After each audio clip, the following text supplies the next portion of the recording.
My name is Michael Winters, 42, former senior financial analyst at what was once America's most innovative energy corporation.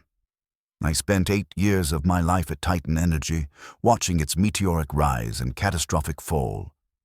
This is my story of corporate greed, elaborate deception, and the ultimate betrayal of thousands of employees and investors. I still remember my first day at Titan Energy's gleaming Houston headquarters in 1996. The 50-story glass tower dominated the skyline, a physical manifestation of the company's ambition.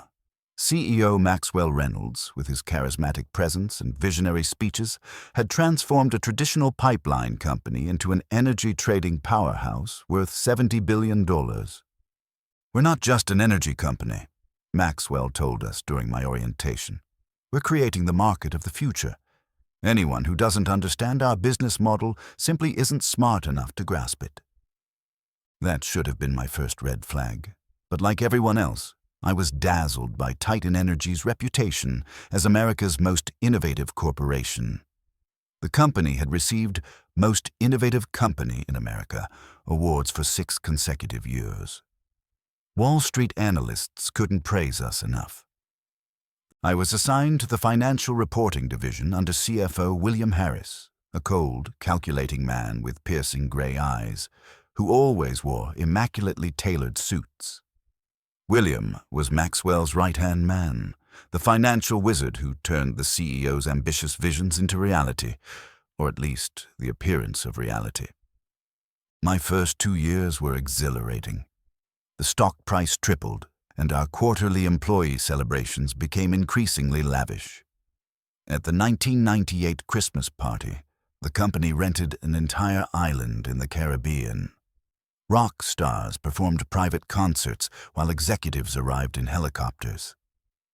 Then came my first glimpse behind the curtain. In early 1999, I was reviewing financial projections for a power plant project in India when I noticed something odd. The projected revenues seemed wildly inflated. We were claiming future earnings of $250 million on a plant that hadn't even been built yet. I raised my concerns with my immediate supervisor, Jessica Martinez. "It's just aggressive accounting, Michael," she explained with a nervous smile. "We mark to market. We book the profits now for contracts that will pay out over time." But this wasn't just aggressive accounting. The projections assumed that energy prices in India would triple within a year, something no reasonable analysis supported. When I pressed further, Jessica became defensive. "Look, the executive committee has approved these projections. William himself signed off on them. Do you think you understand the business better than they do?" I backed down, but the incident left me unsettled.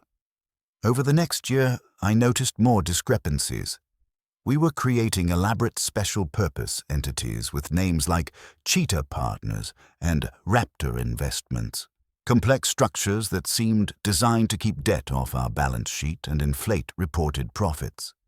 The culture at Titan Energy actively discouraged questioning.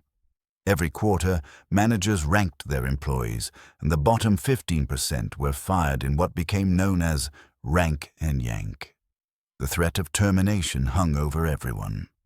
Those who raised concerns disappeared from the company, while those who facilitated the deception were rewarded with massive bonuses. In 2000, I was promoted to oversee financial reporting for our online trading platform, Titan Online, which the company claimed was revolutionizing energy trading. During my first senior staff meeting, I met Rebecca Watkins, the Vice President of Risk Management, whose tired eyes suggested she carried the same concerns I did. After the meeting, Rebecca invited me to coffee at a small cafe 3 blocks from the office. "Never discuss anything sensitive in the building," she advised. "They monitor everything." Over coffee, Rebecca confirmed my worst fears. "Titan Energy's true financial condition is nothing like what's in our public reports," she whispered. "They're using these special-purpose entities to hide billions in losses and debt. The trading profits aren't real either. They're marking hypothetical trades as complete and booking immediate profits." How is this even possible? I asked. What about our external auditors? Rebecca laughed bitterly. Accounts fear?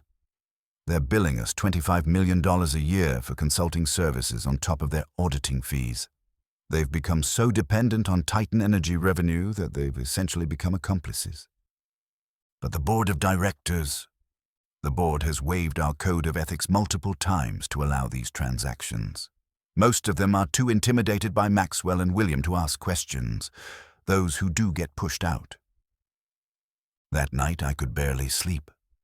I'd built my career at what I thought was a revolutionary company, only to discover I was working for what increasingly looked like an elaborate Ponzi scheme.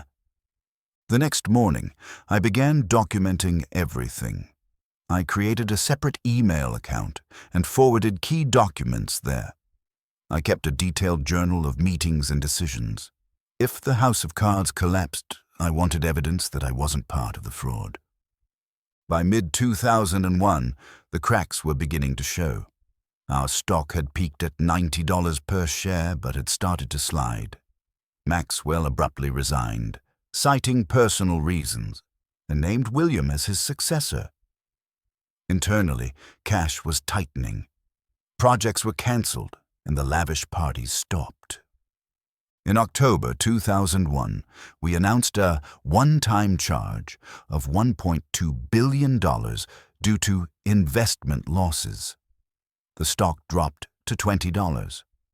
Concerned analysts began asking more pointed questions about our balance sheet. William dismissed them as lacking vision. A week later, Rebecca called in sick. The next day, the company announced she had resigned to pursue other opportunities. When I tried to contact her, her phone number was disconnected. That same day, the Securities and Exchange Commission launched an informal inquiry into our accounting practices. The end came with stunning speed. In November, we restated our earnings for the past 4 years, revealing $586 million in previously unreported losses. The SEC investigation became formal. Our credit rating collapsed to junk status. By December, we were forced to file for bankruptcy, then the largest corporate bankruptcy in American history. Titan Energy's stock, once valued at $90, crashed to 26 cents. Thousands of employees who had their retirement savings in company stock lost everything. In total, shareholders lost $74 billion, evaporated into thin air. I was among the last employees to clear out my desk when the bankruptcy was announced. As I packed my belongings, I noticed a team from AccountsFear shredding documents in the conference room across from my office. They worked through the night, destroying evidence that might have implicated them in the fraud. The grand facade had collapsed. Maxwell, it emerged, had secretly sold $500 million in Titan Energy shares while publicly proclaiming his confidence in the company. William had orchestrated the special purpose entities that hid billions in debt. Other executives had collected over $700 million in compensation in the year before the collapse. I testified before 3 congressional committees and provided evidence to federal prosecutors. William was eventually sentenced to 24 years in prison for securities, fraud, wire fraud, and conspiracy. Maxwell faced similar charges but died of a heart attack before his trial concluded. Several other executives received shorter sentences, while AccountsFear dissolved in scandal, its reputation destroyed. For me, the aftermath was painful. Despite being a whistleblower, I was tainted by my association with Titan Energy. It took me 2 years to find another position in finance, and at a fraction of my previous salary. The lessons I learned are seared into my consciousness. When a company claims its business model is too complex to understand, it's often because there's nothing to understand. It's an illusion designed to deceive. When dissent is systematically crushed, it's usually because the truth is dangerous to those in power. Most importantly, I learned that financial statements aren't just numbers on a page. They represent real people, Employees building careers, retirees depending on pensions, families investing for their futures. The aggressive accounting practices that executives casually implemented destroyed thousands of lives. 20 years later, the name Titan Energy remains synonymous with corporate fraud and corruption. Business schools use it as a case study in ethical failures. New regulations were created specifically in response to our collapse. As for me, I now teach ethics at a university business school.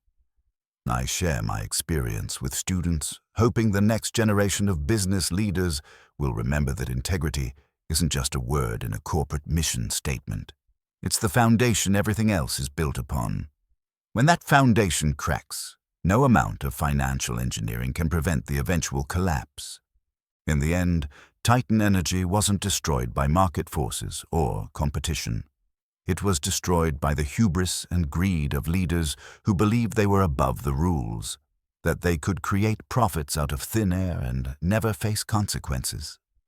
They were wrong, but their lesson came at a devastating cost to thousands of innocent people who trusted them.